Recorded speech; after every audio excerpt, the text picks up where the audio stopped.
Pemirsa, Anda kembali bersama Kominfo Newsroom. Pada peringatan Hari Guru Nasional 2022, Mendikbudristek Nadiem Anwar Makarim mengimbau para guru untuk memanfaatkan platform Merdeka Mengajar yang diluncurkan untuk memenuhi kebutuhan guru akan ruang untuk belajar. Platform ini dibuat berdasarkan kebutuhan di lapangan, termasuk perubahan besar cara kerja pemerintah dalam melayani masyarakat. Menteri Pendidikan, Kebudayaan, Riset, dan Teknologi Nadiem Anwar Makarim dalam sambutannya pada peringatan Hari Guru Nasional mengatakan, platform Merdeka Mengajar dirancang untuk memenuhi kebutuhan guru. Platform tersebut dibuat berdasarkan kebutuhan yang ada di lapangan, bukan berdasarkan keinginan dari Kemendikbudristek. Hal itu merupakan perubahan besar cara kerja pemerintah dalam melayani masyarakat. Dalam platform Merdeka Mengajar, para guru dapat mengakses modul pembelajaran dengan gratis, mengunggah dan membagikan konten-konten praktik baik pembelajaran dan terkoneksi dengan rekan sesama guru dari negara lain. Pada lebih dari 1,6 juta pengguna platform Merdeka Mengajar, yakni para guru yang mau mencoba hal-hal baru, yang tidak takut untuk berinovasi, yang sadar dan paham bahwa sudah tiba waktunya untuk bertransformasi. Kemendikbud juga terus membuka kesempatan bagi para guru untuk mengikuti program Guru Penggerak yang berada dengan program pendidikan yang ada selama ini. Program Guru Penggerak bertujuan untuk menghasilkan generasi baru kepemimpinan pendidikan Indonesia. Sekarang sudah ada 50.000 guru penggerak, dan tentunya kami masih akan terus mendorong agar makin banyak guru di seluruh penjuru Nusantara menjadi guru penggerak untuk memimpin roda perubahan pendidikan di Indonesia. Saya berharap betul agar seluruh kepala daerah dapat segera mengangkat para guru penggerak untuk menjadi kepala sekolah dan pengawas sekolah, para inovator di sekolah dan di lingkungan sekitar. Wakil Ketua Komisi Pemberantasan Korupsi Republik Indonesia Nurul Gufron meminta pimpinan daerah di Bali untuk menjadi pionir pembudayaan budaya anti korupsi. Hal tersebut disampaikan langsung dalam pembukaan peringatan Hari Anti Korupsi Sedunia 2022 di Gedung Balai Budaya Girinata, Puspem Badung, Bali. Berbagai kegiatan diagendakan untuk memeriahkan peringatan Hari Anti Korupsi Sedunia atau HAKORDIA 2022 yang puncaknya akan diperingati pada tanggal 9 Desember 2022 mendatang. Perhelatan Road to Hari Anti Korupsi Sedunia tahun 2022 yang bertema Indonesia Pulih Bersatu Lawan Korupsi dilaksanakan di Provinsi Bali mulai Kamis 24 November hingga Sabtu 26 November 2022. Pimpinan Komisi Pemberantasan Korupsi Dr. Nurul Gufron dalam sambutannya mengatakan bahwa pemerintahan di Indonesia harus memiliki budaya anti korupsi. Korupsi bukan jalan akhir mencari harta karena korupsi tidak akan pernah memberikan manfaat baik kepada para pelaku dan korban, justru hanya akan merugikan bangsa Indonesia. Lebih lanjut, pimpinan KPK menegaskan bahwa dalam hal perekrutan SDM baik aparatur sipil negara maupun pegawai honorer serta peningkatan karir kepegawaian harus membudayakan perekrutan yang adil dan bersih. Karena jika perekrutan masih ada yang berdasarkan pembayaran, maka hal itu nantinya akan menghancurkan sistem tatanan pemerintahan di Indonesia. Tak cukup dan tak akan selesai kalau korupsi hanya didekati dan diselesaikan dengan ditangkap demi ditangkap. Itu yang mengakibatkan kami memikirkan perlu pendekatan berbeda agar korupsi di Indonesia itu kemudian bisa terberantas secara menjadi sebuah kesadaran dan kebudayaan baru. Oleh karena itu KPK hadir melaksanakan HAKORDIA ini dari Bali, salah satunya adalah ingin memberikan warna baru, budaya baru bahwa pemerintahan Indonesia ke depan bukan berbudaya korupsi, tapi berbudaya anti korupsi. Ini yang harus kita lawan, Pak. Penyelenggaraan Malam Anugerah Media Humas 2022 dengan tema Semangat Humas untuk Indonesia Pulih Lebih Cepat, Bangkit Lebih Kuat merupakan bentuk pemberian apresiasi terhadap keberhasilan komunikasi publik dan dukungan hubungan masyarakat, kementerian dan lembaga. Informasi selengkapnya simak dalam video berikut ini.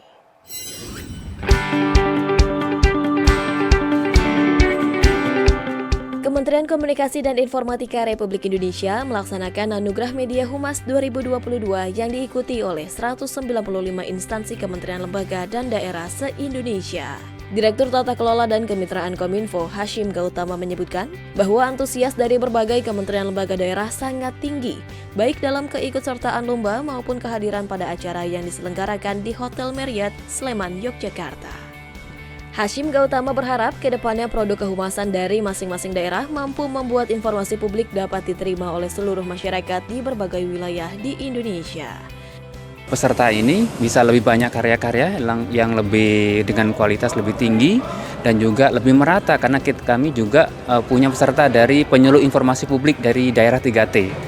Sehingga mereka ini lebih merata, komunikasi publik Indonesia tidak hanya dinikmati oleh orang-orang di daerah perkotaan, tapi juga di daerah 3T tadi yang tertinggal, terdepan dan terluar Indonesia. Sehingga pemerataan dan juga proses transformasi digital ini ya bisa dinikmati oleh orang-orang ya di seluruh lapisan masyarakat dan di seluruh wilayah Indonesia. Dan ke depan ya kami akan lebih produktif lagi ya untuk bisa menyebarluaskan informasi ini kepada seluruh lapisan masyarakat. Terdapat 6 kategori yang diberikan pada AMH 2022, yakni media sosial, siaran pers, website, kampanye komunikasi publik, majalah internal, dan media audiovisual. Juara umum pada AMH 2022 ini yakni pemerintah daerah DKI Jakarta. Salah satu taktik produksi informasi yang digunakan DKI Jakarta adalah dengan menggunakan perspektif publik untuk menyampaikan program-program pemerintah. Kolaborasi, kreativitas, dan juga kami menggunakan perspektif publik untuk bisa menyampaikan materi-materi komunikasi ataupun program-program pemerintah. Ada berapa yang dibawa pulang? Alhamdulillah 6 jadinya dengan juara umum. Jadi kami menyabet 5 juara dari 6 kategori yang dilombakan. 4 juara terbaik 1, yang 1 masih terbaik 2. Tapi mudah-mudahan kita bisa mengejar ketinggalan. Dengan gelaran Anugerah Media Humas semakin memacu semangat berbagai instansi kehumasan yang ada di Indonesia untuk terus menghasilkan karya positif. Ya, jadi alhamdulillah kami dari Kementerian Kelautan dan Perikanan untuk Anugerah Media Humas tahun 2002 ini mendapatkan juara 1 untuk kategori in-house magazine pada tingkat kementerian, lembaga, BUMD, BUMN, dan bukan pemerintah daerah, tapi ini adalah satu penghargaan dan apresiasi yang perlu kita syukuri. Dalam ajang Media Humas ini sendiri kami mengangkat isu climate change sebagai salah satu subtopik dari penyelenggaraan Anugerah Media Humas ini dengan edisi Laut bukan tempat sampah. Artinya pesan yang ingin kami sampaikan adalah kita ingin menjaga kesehatan laut ini melalui upaya membersihkan laut dari berbagai sampah-sampah yang tentu punya dampak buruk baik secara ekologis, secara sosial maupun secara. Tentunya kita harus lebih adaptif dan dinamis, jadi menyesuaikan dengan kebutuhan teman-teman pers, sehingga mungkin itu yang diapresiasi karena UI itu menyajikan siaran pers selengkap mungkin. Begitu juga dengan dokumentasinya baik foto dan video, agar begitu diterima oleh teman-teman media itu mereka bisa melihat dari angle manapun gitu. Anugerah Media Humas 2022 merupakan ajang penghargaan kepada humas pemerintah kementerian, lembaga daerah untuk meningkatkan kualitas komunikasi publik pemerintah. Menkominfo Johnny G. Plate menyampaikan perlunya pembaharuan inovasi media humas pemerintah sehingga mampu hadapi tantangan ke depan terutama dalam menghadapi disrupsi teknologi. Humas pemerintah atau Government Public Relation dinilai memiliki peran utama dalam melakukan diseminasi informasi bagi masyarakat, salah satunya dengan menyediakan informasi yang akurat dan faktual. Sejalan dengan tugas humas pemerintah yang menjadi wadah aspirasi publik dan menjadi wadah dari setiap program pemerintah, peran humas pemerintah juga tidak luput dari meluruskan misinformasi yang tersebar di masyarakat. Dalam konferensi pers pada malam Anugerah Media Humas 2022, Menteri Komunikasi dan Informatika Johnny G. Plate menyampaikan bahwa perlunya pembaharuan media humas pemerintah yang bertanggung jawab untuk mentranslasikan kebijakan dan informasi pemerintah agar tersampaikan informasi yang efektif dan efisien bagi masyarakat.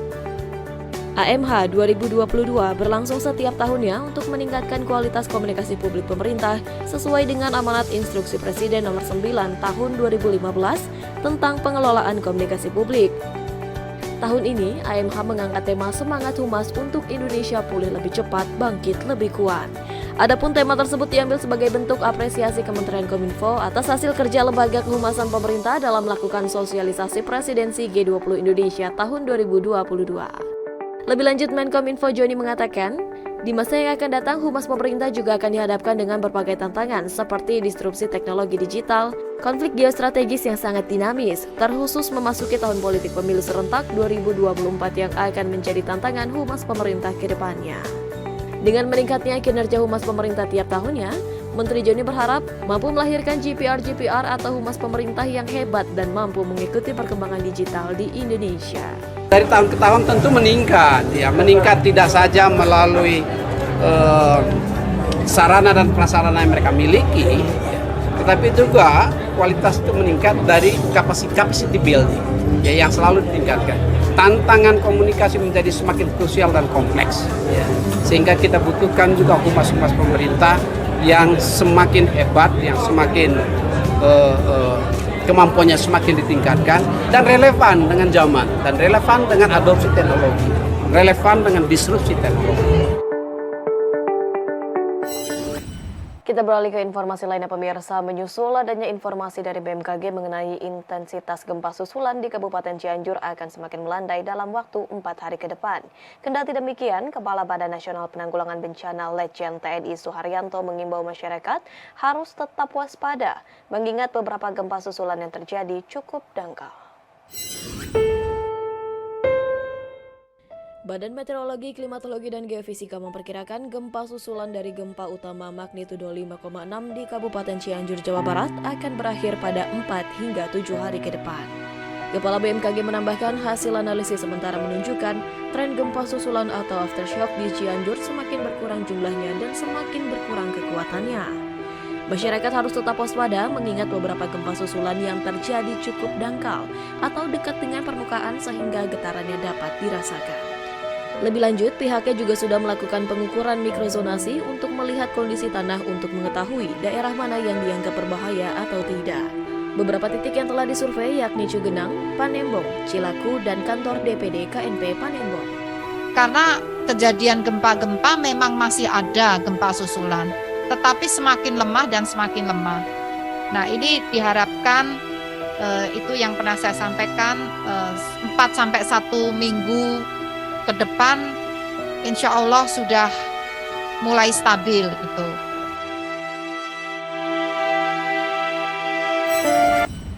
Pemirsa, kami akan kembali dengan informasi lainnya. Tetaplah bersama kami dalam Kominfo Newsroom.